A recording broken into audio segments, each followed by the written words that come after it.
When I speak of polyphony, I do not mean mere multiplicity of actors, nor a crowded stage of monologues colliding by chance. I speak of a world whose very fabric is dialogic, where no utterance exists in isolation, and every word bears the resonance of countless others. In Moby Dick, Melville constructs such a cosmos. It is not simply a novel about a voyage or revenge. It is a planetary orchestra of languages, scientific, biblical, poetic, mythic, folkloric, whaling jargon, all struggling for primacy, all coexisting in tension. This novel is not heard, it reverberates. It is not narrated but resounds. The book's earliest sentence, "Call me Ishmael," already makes clear that the speaking voice is not a stable one. The pronoun me opens a dialogic abyss. It asks not for your belief but for your participation. To call him by a name is to accept an act of naming that is performative, not factual. Ishmael's identity emerges within speech, not outside of it. This is the precise entry point into Melville's heteroglossia, a speaker whose existence depends on address, a subject built through linguistic exchange, not ontology. In Dostoevsky, I found polyphony arising through confrontation among independent consciousnesses. In Melville, the condition expands further, the confrontation is cosmic. Every element of nature speaks. The ocean speaks through its rhythm, the whale speaks through its silence, Ahab speaks through his obsession, Ishmael speaks through his reflection. Even the wind, the ropes, the logbook echo the structure of dialogue. The novel becomes simultaneously epic and encyclopedic, where every speech type, the sailor's chant, the captain's command, the preacher's sermon, the philosopher's speculation, forms part of a single vast conversation on meaning, mortality, and the divine. This heteroglossia is not random. It is strategically organized. The book alternates between mimetic chapters of action and expository chapters of reflection, each corresponding to distinct speech genres. Chapter by chapter, the linguistic universe expands. Narrative, taxonomy, theological exegesis, political allegory, personal confession.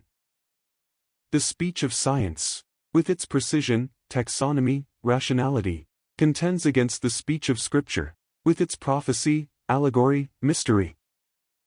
The speech of sailor camaraderie competes with the hierarchical command of maritime discipline. Melville exposes the vocabulary of empire and technology alongside the murmuring of faith and metaphysics. No language wins. All remain suspended in an uneasy equilibrium, the very essence of polyphony.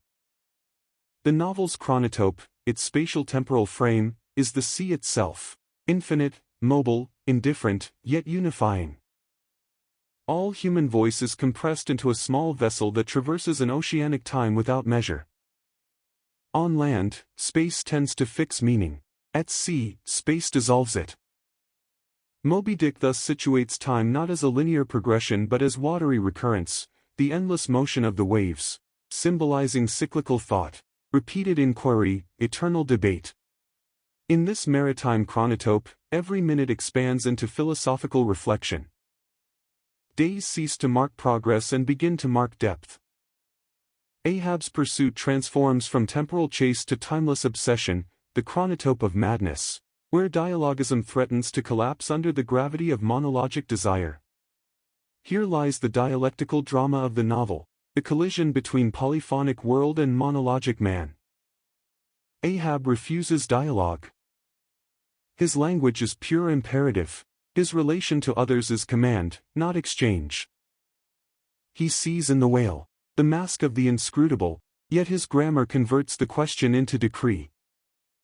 His voice is an attempt to silence the multiplicity of the sea, to reduce the universe to a single meaning, a single vengeance. And precisely in this monologic impulse, Melville discovers tragedy, the impossibility of reducing the dialogic cosmos to a single tone.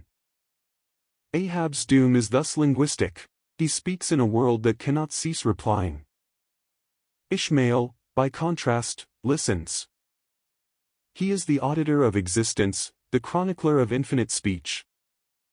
His narration often disintegrates into other voices, quoting sermons, songs, catalogues.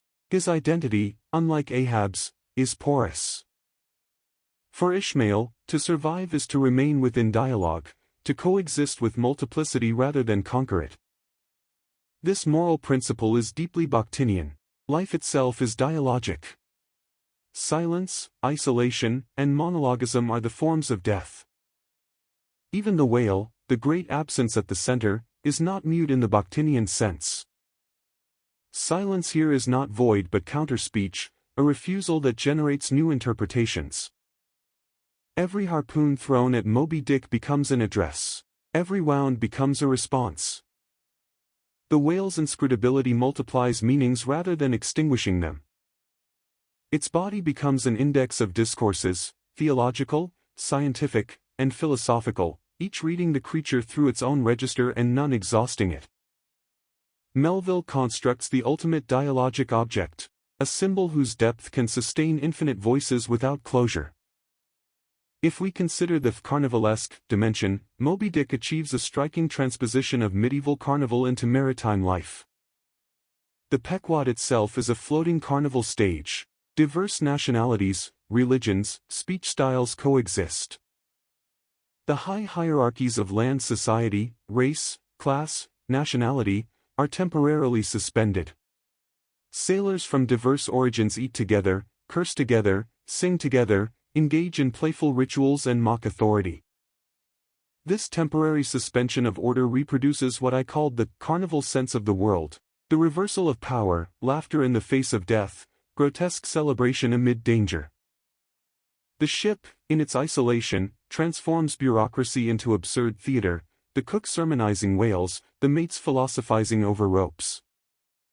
The grotesque body of carnival finds its marine reflection in the gigantic organism of the whale, whose bulk, fluids, and mortality are described with comic seriousness. Yet Melville's carnival is never pure gaiety. It's haunted by metaphysical terror. Within the laughter echoes judgment. The festive speech of the sailors coexists with Ahab's solemn rhetoric, polyphony folds tragedy into comedy. The carnival of existence is here cosmic, not civic, the entire human species confronting the unknowable. In this sense, Melville modernizes the carnival. The feast of the absurd becomes metaphysical dialogue. Let us return to the novel's language. What is Moby Dick if not a vast dictionary of the human tongue seeking meaning in the face of immensity? The text oscillates among stylistic registers so widely that no single genre can contain it.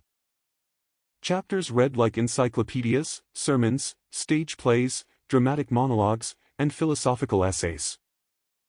Melville anticipates what in the 20th century became the modernist experiment, fragmentation as dialogue. But he achieves it through a 19th-century lexicon, showing that heteroglossia precedes modernism, it is constitutive of human speech itself. The effect is centrifugal. Language spins outward, dispersing authority. I emphasize the dialogic relation between scientific and religious discourse in particular. Ishmael's detailed taxonomic enumerations mirror an Enlightenment faith in reason, but almost every time he names, he also doubts. Knowledge becomes an unstable dialogue between classification and incomprehension. In chapter Cetology, the act of naming whales becomes comically self-critical, science as language commenting on its own insufficiency. Such irony exemplifies the dialogic self-reflexivity of Melville's style. Every utterance internally contradicts itself. Every claim of truth faces its shadow of uncertainty. Truth is no longer a monologic proposition, it is a conversation infinite. Consider further the dialogism within metaphysical interpretation. Each character voices a worldview: Starbuck the moral Christian, Stubb the pragmatic humorist, Flask the material realist, and Ahab the metaphysical tyrant. Their coexistence aboard one ship yields more than dramatic contrast, it forms a philosophical polyphony. The text does not choose among them, it lets their voices reverberate. Even minor characters participate: the cook, the carpenter, the blacksmith. Each professional language, culinary, mechanical, moral, enriches the heteroglossia. The Pequod becomes the world's microcosm, a dialogic totality afloat on the infinite dialogic ocean. The chronotope of sea voyage also transforms identity. Unlike the stability of land narratives, the sea erases boundaries, time dilates, space destabilizes, the social contract dissolves. This chronotope encourages experimentation of consciousness. Ishmael's self fragments and reforms. Ahab's self consumes itself, the crew's collectivity alternates between democracy and tyranny. The temporal rhythm of waves becomes the rhythm of thought itself. Perpetual motion, repetition without arrival. Melville thereby creates what might be called the chronotope of endless pursuit, a temporality that denies resolution, reflecting life's constant unfinishedness. Death, too, participates dialogically. When the ship finally sinks, Melville refuses closure. The catastrophe does not silence voices, it distributes them. Ishmael's survival and narration ensure continuation of dialogue across death. In Bakhtinian terms, the conclusion is not monologic, not the end, but open, an utterance awaiting response. The whale, indestructible and silent, remains as potential interlocutor beyond the borders of text. The dialogue between man and world thus continues indefinitely. I must underscore that Melville's structure itself internalizes dialogism. Each chapter argues with another. The book revises itself constantly. Definitions are negated, scenes are parroted, tragedies become comedies. This self-contradictory pattern constitutes what I once called polyphonic thinking. Melville writes not from thesis but from simultaneity of consciousness. The narrator's stance toward knowledge, faith, and fate shifts rhythmically. Contradictions coexist without synthesis. The novel thus prefigures the dialogic philosophy of truth itself, truth as the sum of mutual contradictions, not their resolution. Through this lens, Moby Dick emerges as a precursor to the dialogic novel. Its grandness lies not in plot but in the cohabitation of multiple worldviews within one body of speech. It represents the eternal conversation between human and cosmos, mind and matter, speech and silence. Melville recognizes that the whale cannot be captured because meaning cannot be captured. Existence perpetually outruns understanding. Every harpoon thrown into the sea is an act of interpretation, doomed yet necessary. Indeed, Melville transforms whaling, a brutal industry, into allegory for interpretation itself. To hunt is to read, to dissect is to comprehend, to fail is to continue asking. The whale, like any text, resists monologic closure. Polyphony ensures that the question "what is Moby Dick?" remains eternally open. In this openness resides the ethical and philosophical significance of Melville's art. Against Ahabian monologism, the will to dominate meaning, the novel posits dialogism as survival, listening, doubting, responding, coexisting. The world's truths cannot be decreed, they must be heard. Every voice, even the marginal, bears its right to speak. Even silence speaks. From my perspective, Moby Dick achieves the full fusion of polyphony and chronotope. The temporal infinitude of the voyage resonates with spatial infinitude of the ocean, both dissolving the boundaries of self and society. Within that dissolved expanse, languages mingle and accuse each other. The result is a literary universe where truth ceases to be singular and becomes participatory. The great carnival of voices. The metaphysical sermon, the sailor's laughter, the biblical lament, the scientific classification, embodies the total dialogic cosmos. Melville's ocean swallows hierarchies, and in the whale's inscrutable body we find mirror of the entire human speech. Moby Dick therefore stands as demonstration of the principle I always maintained: existence itself is dialogue. Thus, to read Melville is to hear the sea argue with the sky, labor argue with faith, laughter argue with terror. In this infinite conversation, Ahab perishes but the voice continues. The whale survives because dialogue survives. The ship sinks, yet language persists. The chronotope of the sea ensures immortality of speech. Moby Dick does not end in silence, it ends with possibility, the eternal continuation of response.